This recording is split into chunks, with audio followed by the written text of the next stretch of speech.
ચૂંટણીના ટાણે મસમોટા વાયદાઓ અને વચનો આપતા નેતાઓની પોલ કરી ઉગાડી પાડી છે। તાપીના અંબાચ અને ઉમરકોટના ગામોમાં જોડતો નદીનો પુલ પૂરમાં પાણીમાં તૂટ્યાનો વર્ષો વીતવા છતાં વારંવારની રજૂઆતો એળે ગઈ છે અને જેને પગલે હજારો લોકોએ ભારે અગવડતાનો સામનો કરવો પડી રહ્યો છે। સ્થાનિક સ્વરાજની ચૂંટણી માટે 28 ફેબ્રુઆરીએ મતદાન યોજાવાનું છે। ત્યારે ચૂંટણીમાં ગ્રામ્ય વિસ્તારોમાં લોકોને કેવા પ્રશ્નો છે, કેવી સમસ્યાઓ છે તે જાણવાને માટે વ્યારા તાલુકાના ઉમરકુઈ ગામની મુલાકાત લીધી હતી, જેમાં રોડ રસ્તાની સમસ્યાઓ તો દેખાઈ, પરંતુ સૌથી મોટી સમસ્યાઓ ગામ થકી અને ગામોને જોડતા મહત્વના ગણાતા પુલની હતી, જેને લઈ હજારો ગ્રામજનોએ જીવના જોખમે તૂટેલા પુલ પરથી નદી ઓળંગવી પડી રહી છે, જે અંગે અનેકવાર સ્થાનિક રાજકારણીઓને કરેલી લેખિત તેમજ મૌખિક રજૂઆતો એળે ગઈ છે।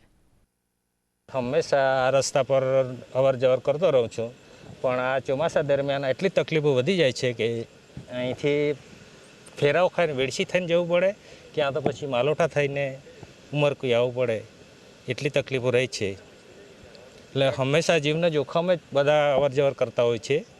વર્ષોથી તૂટી ગયેલા 10 જેટલા ગામડાઓને જોડતા પુલના રિપેરિંગ અને નવીનીકરણ માટે વારંવારની ગામના અગ્રણીઓની લેખિત અને મૌખિક રજૂઆતો કરવા છતાં પુલ ન બનતા ભૂતકાળમાં 4 જેટલા લોકોએ જીવ ગુમાવ્યા છે।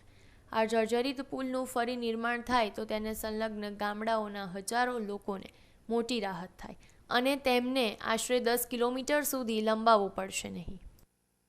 અંબાચ અને ઉમરકુઈને જોડતો પુલ અમે લગભગ 2014થી માગણી કરીએ છીએ। અત્યાર સુધીમાં 4 લોકો ચોમાસા દરમિયાન તણાઈના ડેમ પરથી પડીને ગુજરી ગયા છે। વિદ્યાર્થીઓને ચોમાસા દરમિયાન એટલી બધી તકલીફ પડે છે કે 10 કિલોમીટરને ચક્રાઓ મારીને આવવું પડે છે। રાતે 9 વાગે વિદ્યાર્થીઓ ઘરે આવી પહોંચે છે। આ રસ્તે વાલોડ, બારડોલી, ઉમરા કોલેજ, સુરત સુધી ધંધાદારીઓ, નોકરિયાતો એઓની સતત મોટી સંખ્યામાં અવર જવર રહે છે। ઘણા બધા વિદ્યાર્થીઓ સતત અપડાઉન કરતા હોય છે। ચોમાસા દરમિયાન ખૂબ મોટી મુશ્કેલી સર્જાય છે। વારંવાર રજૂઆત કરવામાં આવી છે। અંબાજ ગામના સરપંચશ્રીએ પણ તાલુકા પંચાયત, જિલ્લા પંચાયત બધાને જ રજૂઆત કરી છે, અત્યાર સુધીનો ઉકેલ નથી। અમે ઉમરકુઈ તરફથી સંસદ સભ્યોને પણ વારંવાર રજૂઆત કરી છે, એનો પણ અત્યાર સુધી ઉકેલ નથી। લોકોની સમસ્યાઓ દૂર કરવાને માટે ચૂંટાઈને પદ સંભાળ્યા બાદ સત્તા આરૂઢ થતા રાજકારણીઓ પોતાનું ભલું કરવા સિવાય 5 વર્ષ સુધી કંઈ કરતા ન હોવાની બૂમો સમયાંતરે ઉઠતી રહે છે। તેવી જ પરિસ્થિતિ વ્યારાના ઉમરકુઈ જેવા અનેક ગામોના લોકોની થઈ છે, જ્યાં જર્જરિત પુલના રિપેરિંગ માટેની અનેકવિધ રાજકારણીઓને કરેલી રજૂઆતો પોકળ સાબિત થઈ રહી છે।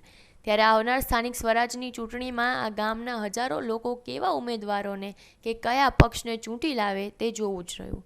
નીરવ કંસારા, નિર્માણ ન્યૂઝ, તાપી।